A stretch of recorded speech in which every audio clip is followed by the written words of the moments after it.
नमस्कार, मैं राजीव झा और आप देख रहे हैं उत्तर बंगाल एवं सिक्किम का number 1 and leading news channel SK live. आपका समय, आपकी खबर। आज हम फिर एक एक्सक्लूसिव साक्षात्कार के साथ आपके साथ उपस्थित हैं। जैसा कि आप सभी को मालूम है कि पूरे देश में लोकसभा चुनाव की बिगुल बज चुकी है। 11 अप्रैल को प्रथम चरण का चुनाव होने हैं एवं दार्जिलिंग जिले में 18 अप्रैल को दूसरे चरण में मतदान होंगे। इसी कड़ी में हमारे साथ जुड़ चुके हैं CPIM से उम्मीदवार समन पाठक जी। उनसे हम चुनावी एवं लोकसभा चुनाव से लेकर उनके मुद्दों एवं उनकी कार्यप्रणाली एवं जीतने के बाद वे किस तरह के कार्य दार्जिलिंग जिले में करेंगे, इन सब तमाम मुद्दों पर हम उनसे बातचीत करेंगे। तो चलिए आपको रूबरू कराते हैं सीधे समन पाठक जी से। आपका बहुत बहुत स्वागत है sir Saman Pathak ji SK live में। नमस्कार। तो पहला सवाल मेरा सर ये है, आप पूर्व सांसद रह चुके हैं और एक बार फिर पार्टी ने आपको चयनित किया है लोकसभा चुनाव के उम्मीदवार हेतु, आपको कैसा लग रहा है? नहीं, एक्चुअली हम लोग तो जनगण के इशुओं को लेके हमेशा लड़ाई लड़ते रहे कि हम सड़क में लड़े या सांसद पे लड़े। वो पार्टी तय करती है कि आप कहाँ से ठीक से लड़ो। तो दोनों लड़ाई में, कल मैं संसद में था, फिर सड़क में आया, फिर सड़क से फिर संसद जाने के लिए तैयार करने के लिए लड़ाई को ले जाओ संसद तक। ये जिम्मेवारी पार्टी, ये रेस्पॉन्सिबिलिटी पार्टी हमको दिए। तो इसके लिए मैं और सिंसियरली और एफर्ट देना ज़रूरी समझता हूँ कि मैं अपने खुद को ये तैयार करूँ कि पार्टी जो हमें जिम्मेवारी दिए कि जनगण को, आंदोलन को आगे ले जाने का, तो वो उस चीज़ को हम बखूबी से निभा ले, ये मैं कोशिश करूँगा। सबसे पहले आपसे हम ये जानना चाहेंगे कि आप किस आधार पर दार्जिलिंग जिले की जनता से अपने पक्ष में वोट मांगना चाहेंगे? देखिए, दार्जिलिंग का जो कॉन्स्टिट्यूंसी है, ये कॉन्स्टिट्यूंसी इसका कंपोजिशन एक अलग से है। इसका जो टोपोग्राफी है, जो एथनिसिटी है, इसका अलग कंपोजिशन है। तो यहाँ पर कुछ प्रॉब्लम्स भी है, अपना अपना तरीका का प्रॉब्लम्स है। तो ये प्रॉब्लम्स को किस तरह से, कैसा पार्टी किस नज़रिए से देखता है कि इसको कैसे समाधान हो, उस हिसाब से ये जो मुद्दा है वो मुद्दा भी तय होता है। तो हमने देखा आज तक जो दार्जिलिंग का मूल समस्या, जो एक जातिगत अपना आइडेंटिटी का इशू लेके ये बड़ा मुद्दा था, लेकिन 2 बार बीजेपी ने इसी मुद्दा को व्यवहार करते हुए इलेक्शन जीता, पूरा इमोशन को इसको व्यवहार किया। लेकिन ये जनता से धोखाधड़ी हुआ, उससे कुछ फ़ायदा नहीं हुआ। उसका बावजूद अब TMC कांग्रेस वो क्या करते हैं, उसको अगर उसका बात ना सुने, कोई उसका अपोजिशन रहे, उसका प्रतिपक्ष कोई रहे, तो उसको प्रशासन लगा के उसको ख़त्म करना, उसको हर तरह से पुलिस लगा के उसको दमन करना, कोई अपोजिशन ना रहे, ये वो एकदम माने फोर्सफुली माने पावर में स्टेट पावर प्रयोग करके वो ये सब करते हैं। तो इन दोनों में से मैं जिस पार्टी से, मेरा जो मुद्दा है वो है पहले डेमोक्रेसी, रीस्टोरेशन ऑफ डेमोक्रेसी, ये पहला मुद्दा है। दूसरा मुद्दा है कि दार्जिलिंग का जो राजनीतिक समस्या है उसका स्थायी समाधान हो, संविधान का वो कवच के साथ, संविधान का कवर के साथ एक व्यवस्था हो जिससे ये जो एक प्रॉब्लम है ये हमेशा के लिए मिट जाए। ये प्रॉब्लम्स ऐसा उसको ज़िंदा रखता है, उसी पे पॉलिटिक्स होता है, उसी पे रीजनल पार्टी पॉलिटिक्स कर लेता है और नेशनल पार्टी भी वही रोटी सेकते रहते हैं कि हर इलेक्शन के सामने उसको सब कुछ याद आ जाता है। मेरा सपना, गोरखा का सपना बोलने वाला प्राइम मिनिस्टर कभी गोरखा का सपना भी नहीं देखा, जनता का सपना भी नहीं देखा, लेकिन अभी आके उसको पता चल रहा है कि नहीं, ये गोरखाओं का कुछ सपना था। तो ये एक्सप्लॉइट करता है हर समय। तो इस जगह पे हम परमानेंट सोल्यूशन का बात हमने उठाया। 3 नंबर मुद्दा है चा बागान। नॉर्थ बंगाल तो चा बागान से है, तो चा बागान का श्रमिक का अभी तक उसका लेजिमेंट जो डिमांड है उसका मिनिमम हाजिरा जो माने निम्नतम हाजिरा मिनिमम वेजेस वो अभी तक तैयार नहीं है। सब में तैयार, रबर में क्या है, दूसरा इंडस्ट्री में ये है, टीचर का कितना मिलता है उसका, लेकिन चार श्रमिक का अपना पसीना का मोल क्या है वो अभी तक तैयार नहीं है। तो एक स्ट्रक्चर देने के लिए हम बोले कि जो फार्मूला है 2700 कैलोरी एक का जो कमाई है उसे 3 परिवार चले, फायरवुड इसका इलेक्ट्रिक का 20% सोशल काजेस का, माननीय सुप्रीम कोर्ट ने 1992 में बोला कि 25% ग्रॉस में ऐड करके बच्चों का पढ़ा लिखा पढ़ा और फेस्टिवल ये कर लो। तो ये 5 कंपोनेंट मिलकर जो बनता है वो दो, लेकिन अभी तक गवर्नमेंट उसका नहीं सुनता, मालिक भी नहीं सुनता। तो ये मेरा एक अहम मुद्दा है कि इस मैंने अगर इंडस्ट्री को बचाना है कि ये एक बहुत ज़रूरी है। 4 नंबर है कृषकों का फसल का मूल्य उचित मूल्य मिले। 5 नंबर है ये यूनिटी का बात, जो हर पॉलिटिकल मैंने जो बड़ा बड़ा पॉलिटिकल पार्टी एक धर्म के नाम से तोड़ रहा है, एक जाति को मैंने इनर फाइट करा के वो अलग अलग टुकड़ा कर रहा है कि अलग अलग करके एक एथनिक ग्रुप को टुकड़ा कर दिया। तो हम यूनिटी का बात बोल रहे हैं कि सब मिलके एक साथ रहे, एक साथ हम लोग ये करें। तो ये लास्ट मुद्दा है लैंड इशू, लैंड राइट्स। हर किसी को ज़मीन का अधिकार मिले, चाय बागान का श्रमिक का ज़मीन का अधिकार, वनवासी का, और जो भी जिसका पट्टा नहीं है, जिसका ज़मीन नहीं है, वहाँ पर बरसों से बैठा है, उसको ज़मीन का अधिकार मिले। ये मूल मुद्दा, इसका साथ नेशनल मुद्दा तो है ही हम लोग का, उसका साथ ये भी जुड़ा हुआ है दार्जिलिंग के लिए। सर, आपसे हम ये जानना चाहेंगे कि आप जिन मुद्दों को उठा रहे हैं अभी, आपको मालूम हो कि 35 सालों से वामफ्रंट का बंगाल में राज था। क्या उस समय इन समस्याओं की समाधान की कोशिश नहीं की गई, और नहीं की गई तो क्यों नहीं की गई? नहीं, देखिए ये 35 साल तक 34 साल तक गवर्नमेंट में रहा, तो उस समय का जो परिस्थिति था इतना क्राइसिस नहीं था, इकोनॉमिक का क्राइसिस इतना नहीं था।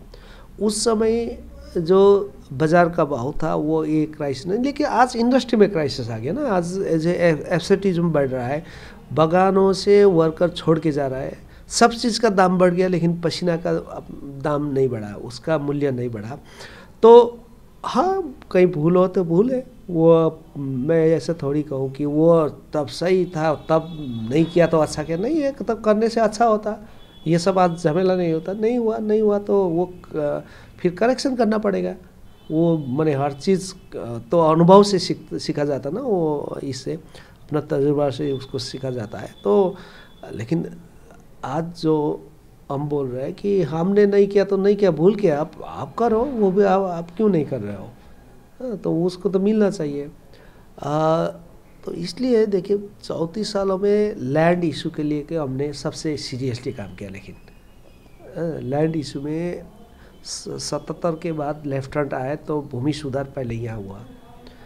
कुछ लैंड अनसेटल था, वो लैंड को सेटल करने के लिए जब प्रॉब्लम्स आए इतना कि सबको पट्टा देना है, पट्टा का एक ज़मीन का अधिकार, ये चारों तरफ एक जब आइडेंटिटी क्राइसिस का सवाल आया, वो ज़मीन से जुड़ा हुआ है कि कहीं ना कहीं मुझे कल यहाँ से उखेड़ के फेंक दे, कल कोई ऐसा ना हो कि हमको बोले कि तुम ये तुम्हारा नहीं है चले जाओ, तो मैं कहा मेरा कोई कुछ तो हो कि मैं दिखाऊँ।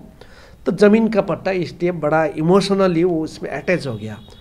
तब जाके हम लोग का जब गवर्नमेंट था, तब एक खीरोद बनर्जी IAS ऑफिसर को उसको चेयरमैनशिप करके एक कमेटी बनाए कि इस लैंड को, जैसे कि यहाँ पर डिफरेंट कैरेक्टर, मैं अपना जिला का बात कर रहा हूँ, नहीं मेरे जिले की बात बोल रहा हूँ, या कुछ आर्मीज लैंड है, क्योंकि 60s में जो इंडो चाइना लड़ाई के समय कुछ एक्वायर किया, वो कुछ लैंड है, अभी वो आर्मी छोड़ दिया रखा, या ऐसा ये स्थिति में वो नहीं कर रहा है, वो ऐसे पड़ा हुआ है, वहाँ बैठ गया पूरा। अभी इसमें कुछ रेलवेज़ का है, कुछ PWDs का है, कुछ DI फंड है, डिस्ट्रिक्ट इम्प्रूवमेंट फंड बोल के यहाँ अलग से, वो आपको पता होगा कि यहाँ और शिमला में ये DI फंड का ये लैंड। कुछ चाय बागान का है, तो बचा ही क्या है? बचा तो कुछ नहीं है। तो इसमें से जो अनयूटिलाइज जो इंडस्ट्री का, टी का, रेल का, पीडब्ल्यूडी का, फॉरेस्ट का जो है वह आबादी बैठ गया तो उसको दे दो, ये इशू है। तो इसके लिए एक फार्मूला तैयार किया गया था, वो काम हो रहा था। इन द मीन टाइम हम लोग सत्ता में नहीं रहे तो वो इशू भी चला गया। थर्ड इशू, दार्जिलिंग का समस्या समाधान करने के लिए DGSC बना। लड़ाई के बाद 3 साल लड़ाई हुआ बहुत ज़बरदस्त, उसमें पार्टी का भी बहुत सारे आदमी मर गए, आंदोलनकारी का भी मर गए, पुलिस भी मर गए, कोई भी मरे, ये बहुत दुखदाई है, मरना नहीं चाहिए, नो फर्दर ब्लडशेड। लेकिन उसका एक समाधान का रास्ता DGSC 23 अगस्त 1988 साल में ये बना, एक्ट बना। तो ये चला 21 साल चलने के बाद बोला भाई ऐसे तो नहीं होगा, ये इसका जो वेंटिलेट नहीं कर पाए, कुछ और सोचना है। तो फिर हाई पावर कमेटी बैठ के फिर ये तय किया कि उसका बाद थोड़ा सा प्रॉब्लम आ गया कि इसको और अपडेट करना है, क्या करना है। तब जाके फिर 6 दिसंबर 2005 साल में एक MOS बना। MOS में ये तय किया कि एक ऐसा व्यवस्था मिले जो संवैधानिक रूप से इसको पूरा कवर करे, इसका सुरक्षा मिले, तो जाके 6 शेड्यूल बना। तो 6 शेड्यूल, ओरिजिनल 6 शेड्यूल तो जहाँ है वहाँ तो ट्राइबल का ये है, तो यहाँ क्या होगा? तब इसका ये किया तो बोडोलैंड टेरिटरी एडमिनिस्ट्रेशन का जो ये, उसको देखे वो नॉन ट्राइबल 34% है, 36% ट्राइबल, नॉन ट्राइबल बेसी है। तो इसी को मॉडल करके यहाँ पर लाया कि 34 ट्राइबल्स और नॉन ट्राइबल्स 66 नॉन ट्राइबल्स को कैसा सेफ गार्ड मिले, इक्वली क्या राइट्स मिले। तो 3-4 अमेंडमेंट करके इसको अमेंडेड 6 शेड्यूल ये अभी MOS होके दिल्ली भेजा, लेकिन दिल्ली से नहीं हुआ। तो दिल्ली में इसके डिले किया। जब शुरू किया तो यहाँ आके विमल गुरुंग जी दूसरा सब मिल के यहाँ आंदोलन किया कि 6 शेड्यूल नहीं चाहिए। तो फिर दूसरा सेकेंड फेज का आंदोलन हो गया। तो वो भी उस समय 34 वर्षों में ये इसलिए यहाँ तक आके फिर ये अटक गया। ये तो इसको हम फिर से मुद्दा में ला रहे हैं। पाठक जी, चुनाव घोषणा होने से पहले कांग्रेस और CPM में गठजोड़ की बात चल रही थी। अब हालांकि कांग्रेस के कुछ नेताओं कह रहे थे कि CPM से हम लगातार संपर्क करने की कोशिश कर रहे थे, लेकिन हमें गठजोड़ करने का मौका नहीं मिला। तो कमी किसके तरफ से रही, CPIM के तरफ से ना कांग्रेस की तरफ से? देखिए, गठजोड़ की स्थिति में कैसा हो रहा था, नेगोशिएशन हायर लेवल में एक नेगोशिएशन था। ऐसा गठजोड़ का ठीक नहीं है, वो सीट शेयरिंग का बात था कि पार्टी ने कह दिया कि एंटी बीजेपी वोट को स्टोर करो, एंटी TMC वोट को, बंगाल में एंटी TMC वोट को स्टोर करो, ज़्यादा से ज़्यादा अपना पक्ष में उसको स्टोर करो। तो इस हिसाब से सबके साथ बात हुआ। कांग्रेस भी एक है उसमें। जैसे दार्जिलिंग की सीट के लिए तो हमने अपना ये भी छोड़ दिया था, चलो हम नहीं खड़ा होंगे, आप खड़ा हो, सब मिलके एक ब्रॉड एस्पेक्ट में प्लेटफॉर्म।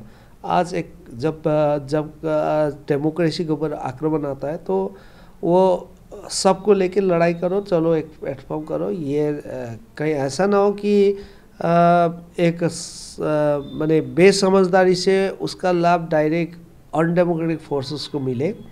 इस हिसाब से नेगोशिएशन हुआ, वो मैच्योर नहीं हुआ। पॉलिटिक्स में हर चीज़ मैच्योर होना नहीं होना ये नहीं रहता है, सबका बात नहीं रहता है। तो मैं अभी कैंडिडेट होके खड़ा होने के बाद ये बोलने की स्थिति बनी हूँ कि कैसा नहीं हुआ ऐसा ये नहीं है कि हमको भाई हम तो लेफ्ट है, आज हम खड़ा होना तो होना है, तो हम तो जनता को बात को लेके कहीं भी बोल देंगे, कहीं भी खड़ा होने। तो ये मैच्योर नहीं किया, अनफॉर्चुनेट मैच्योर नहीं हुआ। लेकिन सर, कांग्रेस की तरफ से आरोप ये लगते हैं कि CPM, TMC और भाजपा एक ही थाली के चट्टे बट्टे हैं। वो गलत है। आज देखिए, बेसिक अब कोई भी पॉलिटिकल पार्टी का बेसिक आइडियोलॉजिकल देखिए, आइडियोलॉजिकली इकोनॉमिक इशू में वो क्या बोल रहे हैं। हम तो स्पष्ट है भाई, हम तो ये न्यू लिबरलाइजेशन पॉलिसी का जो एक कैपिटलिस्ट इकोनॉमी उसको नहीं मान रहे हैं। हम कोई भी इकोनॉमिक पॉलिसी जनता का विरोधी हो ऐसा हम उसको ये नहीं उसको एक्सेप्ट नहीं करते हैं। लेकिन इसमें कांग्रेस हो, टीएमसी हो, भाजपा हो, उसका इकोनॉमिक पॉलिसी सेम है। हमारा विकल्प है दूसरा ये है। तीसरा है फॉरेन पॉलिसीज़ लेके हम लोग का अपना रहे और एकदम मैंने सार्फ है कि हम कैसे दूसरों से मैंने पड़ोसियों के साथ क्या रिलेशन होना, ये कैसा होना चाहिए, डिप्लोमेटिक रिलेशन क्या होना, अपना देश का आर्थिक स्थिति को कैसे सुदृढ़ करना है, कृषि क्षेत्र में कृषकों का किस तरह से उसको सब्सिडाइज करें, मार्केट किस तरह से तैयार करना है, वो अपना समझदारी है हम लोग का। ये डिफरेंसेस है। इसलिए देखिए एलिमेंट मैंने हम लोग को लेफ्ट को एलिमेंट करने का कोशिश चलता है कि हमेशा बाईफोकल पॉलिटिक्स। अरे भाई भाजपा आएगा नहीं तो टीएमसी, ऐसा थोड़ी है। भाजपा का क्या है, नहीं है। टीएमसी आज डिक्लाइन फोर्स है एकदम, उसका आस्ते आस्ते डाउन काउंट शुरू हो गया। तो ऑर्गेनाइजेशन का स्ट्रक्चर है तो हमारा है, लेफ्ट का है। हम लोग बूथ कमेटी करते हैं, उसका बाद जाके हम लोग वोटर्स से मीट करता है। बड़ा बड़ा रैलियाँ जो करते हैं वो हेलीकॉप्टर में आके वो कॉरपोरेट का फंडिंग से करता है। लेकिन हम लोग का क्या है कि 10 रुपये 5 रुपये कलेक्शन कर करके हम लोग विलेज लेवल में जो इलेक्शन है ये हम वोटर्स टू वोटर्स माने अकेले समन पाठक नहीं, हज़ार जो वर्कर्स है इस तरह से काम करता है। तो इसलिए ये जो बात कर रहे हैं ये इसका उनका आधारहीन है, ये आधारहीन है। वो ऐसा वो बोलता है क्या, वो जुमला का पार्टी ऐसा वो बोल देता है, बोलते रहे वो, लेकिन हम लोग अपना काम अपने तरफ से कर रहा है। From sales to services, a one-stop shop for all your technology needs. Computer and hardware to high-speed copiers, printers, toner, lamination machines, note counting machines and CCTV cameras. You will find a solution for all of your technology needs under one roof at Kusum Infotech, Prince Hotel, Rishi Abindo Road, Hakimpara, Siliguri, 9933333401. UP General Store offers their customers complete set of home and office furniture, along with solutions for hospitals, schools and colleges. We have our own furniture manufacturing unit. Wide range of colorful chairs and drawers. Visit our showroom at UP General Store, a house of quality furniture, Sewok Road, Siliguri for a comprehensive range of items to choose from. Contact 8637369300. नमस्कार। पूरे देश के सर्वांगीण विकास एवं एक नए भारत के निर्माण के लिए आप अपना बहुमूल्य वोट जरूर दें। घर तो ऐसे नहीं बनते हैं, सपने लगते हैं। सपने जो रंगों में दिखते हैं, रंग जो दीवारों पे खिलते हैं। कदमों की हर आहट पे खुशियाँ दिखते हैं। उम्मीद पर ही तो सालों साल सपनों के घर बनते हैं। सुंदर दीवारों से जन्नत जो अपना बसा, जमीन से आसमां तक रंग है PIS। Pashupati Infra and Suppliers, exclusive store for premium flooring and wall texture. Create your own world in your way. PIS, second floor near Cosmos Mall, opposite North City, Sewok Road, Siliguri. For enquiry, call 9733341141.